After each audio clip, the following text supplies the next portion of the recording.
Hello, this is my part 2 video on the Moog Muse.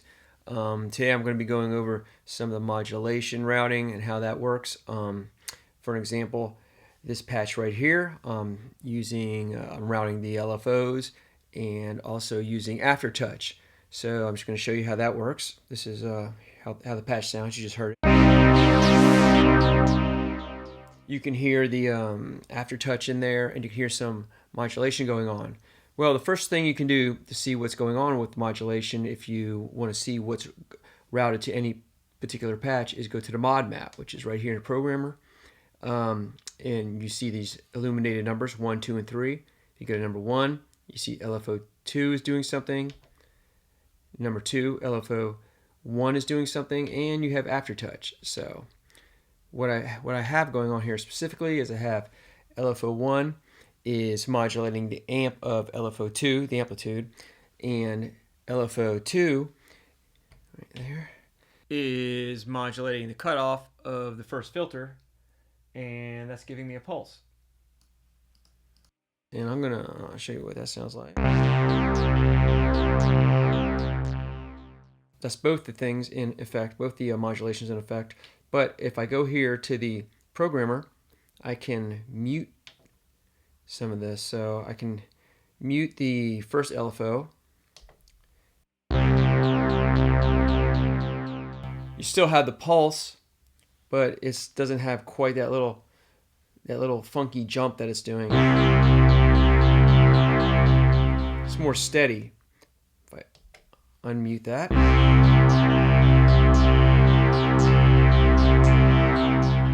Okay, and then number 3 is the Aftertouch, which is opening up the filter, the filter number 2. So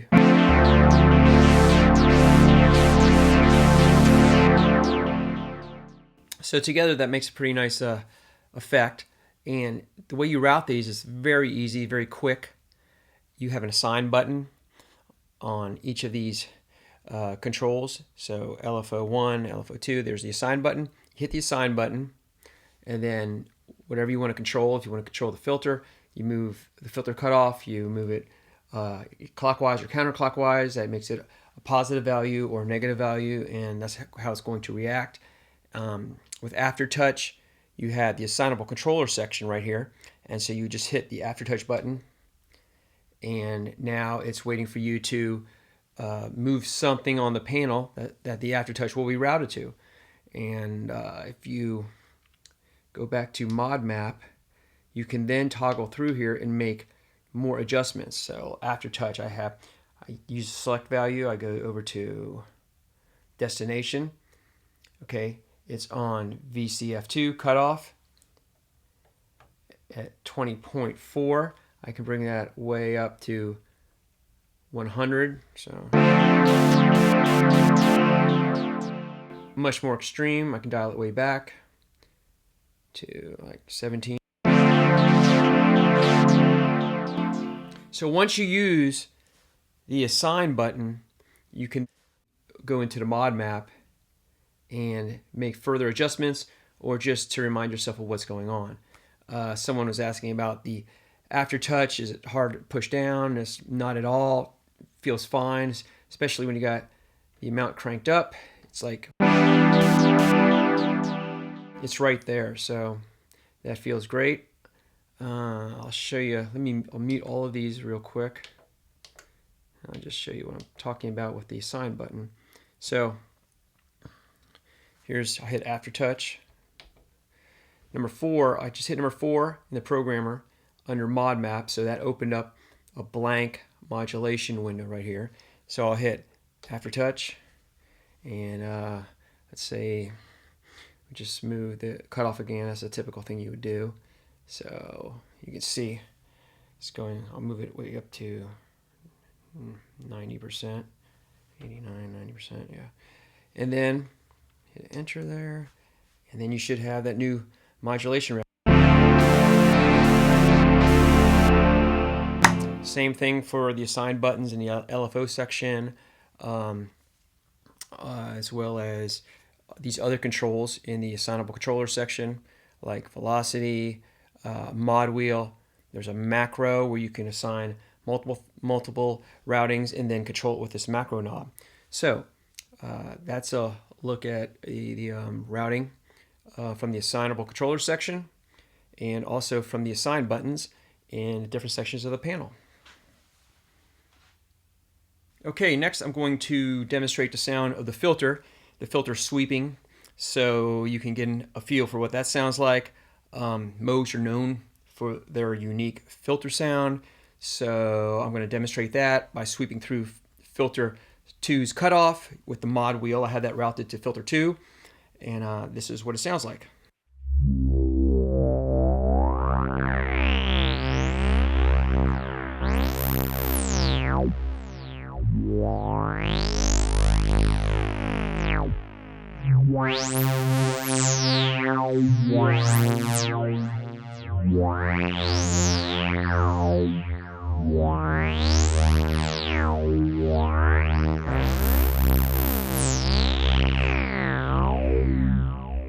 You know, that would sound cooler with a beat underneath it. I think you get an even better feel for what it sounds like.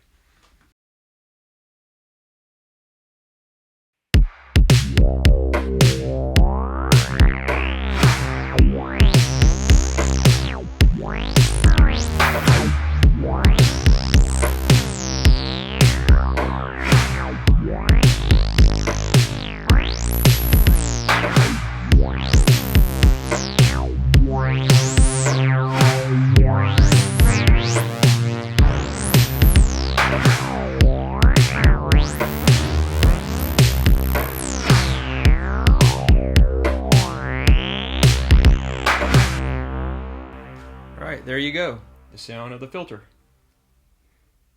Okay, this next patch, I call it Mod Bass ARP Split, because that's what it is. It's a split patch, and I have a bass being modulated with sources on the left and a patch for chords and leads on the right. I'm gonna use this to talk about the arpeggiator. This is what the patch sounds like.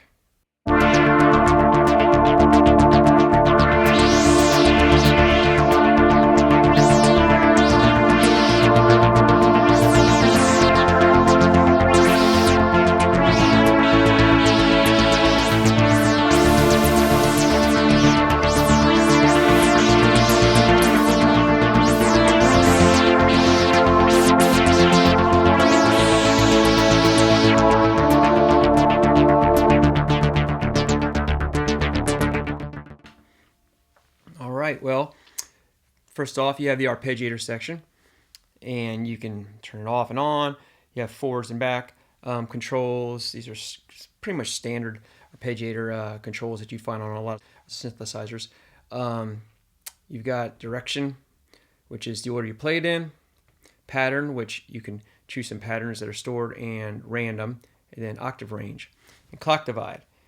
What's cool about this is you also have the ARP section and the programmer section. You hit the ARP button in programmer, and then you get all your steps here. And I've got a few steps taken out, so you can play with this and come up with different patterns that way. You can also control the length. I have it 16 steps. You have the gate length, probability, lock loop. You can go all the way, let me see, you can go up to 64 in 64 steps here. Pretty sure that's where it is. Yeah, 64 steps. And you can also control a few more parameters. Go back to 16. With this more button right here, these little square, these little triangle buttons rather, that are in each section.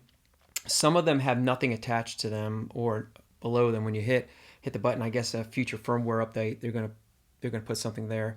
But here you get an option for clock divide, as well as this knob right here. You can go through, and so you got straight, triplet, dotted, combo. You got your swing. You have other parameters in there, so that you can set for the arpeggiator. I also have, let me go back to pattern. You can see back on the mod map, you can see what's going on. Like I mentioned before, you have your illuminated lights, so you can just go through here. Number 1 is muted, so that's not doing anything. Number 2, LFO.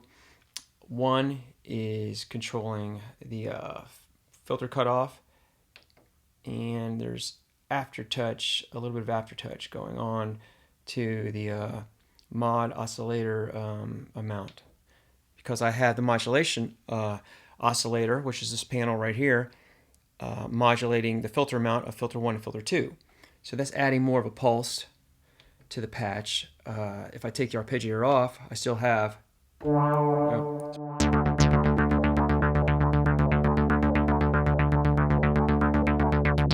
And there's the aftertouch. Bring the arpeggiator in.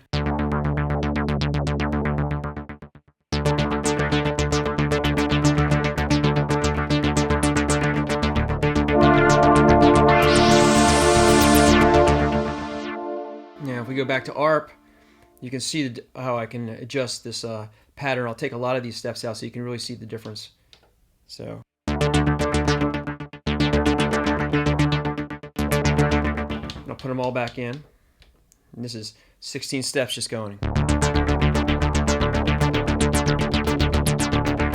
You can play with it, you know, just get random.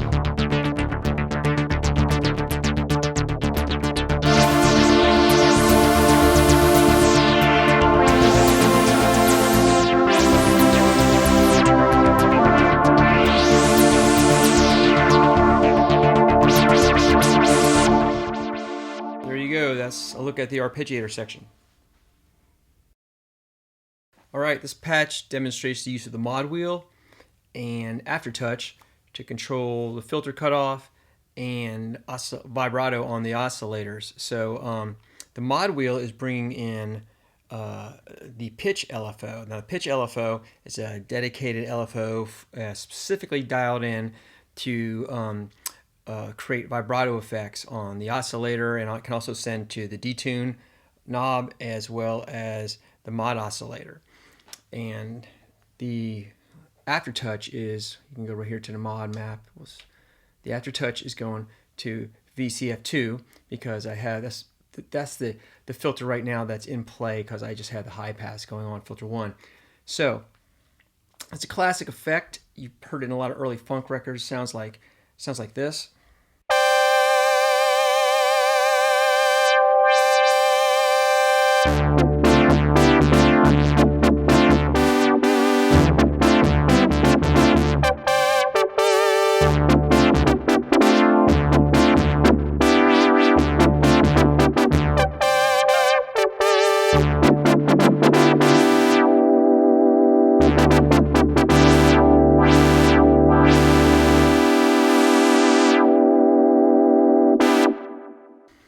So what we have here is, as you can see, the mod wheel. I bring this up, it brings a vibrato in.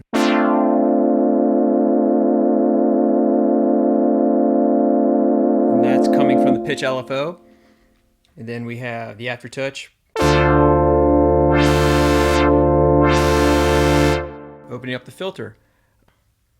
That's the mod wheel and aftertouch used together to create a classic funk effect. Okay, another thing I wanted to mention about the Muse that I've noticed is it makes really good string sounds. There's a couple patches that it came with that I'm really impressed with, and I think I'm going to get a lot of use out of. This is one that's called String Phase, and just sounds nice, and I just thought this is worth pointing out. Here's what it sounds like.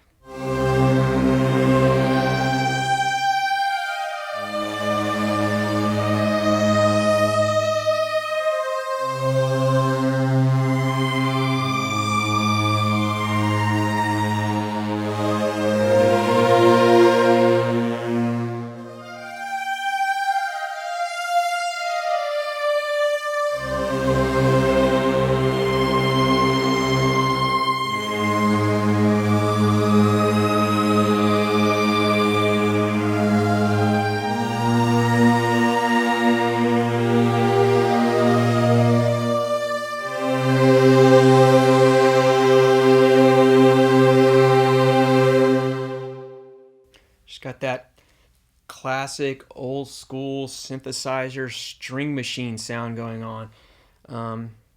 Yeah, definitely going to get some use out of that. Okay, this patch is going to demonstrate the sound of the filter sweeping while the arpeggiator is going, arpeggiating a low bass line. So I've already got it ready to go. All I've got to do is hit the on button on the arpeggiator because I got the hold button in place. So this is what it sounds like without the sweep. And then I'm going to hit the modulation in the modulation oscillator section. I'm going to hit filter 2 that I have dialed in to send a modulation to the cutoff of filter 2.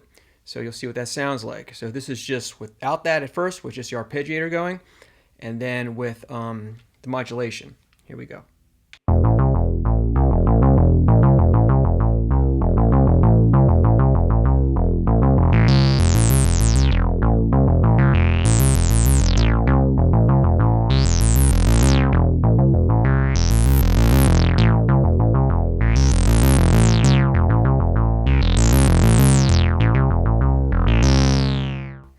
And you can look right here at the ARP section in the programmer, and this is the pattern where I took a few steps out to give it that, instead of just a straight arpeggiated pattern, you've got a few rests there. So here we go again.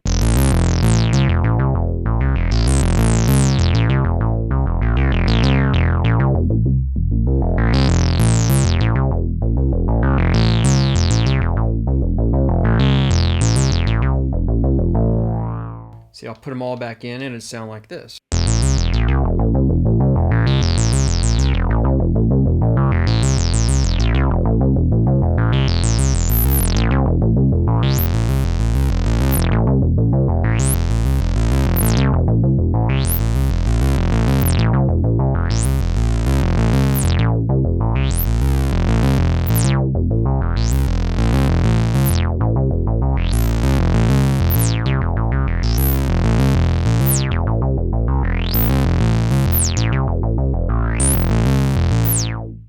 Alright, there you go. The arpeggiator with some modulation sweeping the filter. Okay, well, thanks for checking out my video. If you haven't seen the first one, you can go back and check that one out too. Still digging into the Muse, still learning about it. I've had it a very short period of time now, but still very happy with it. And it's seems to be a great synthesizer, and very satisfied with it so far. And I think I'm going to make some great music with it. So keep an eye out. I'll be making more videos in the future. And until then, happy synthesizing, and see ya.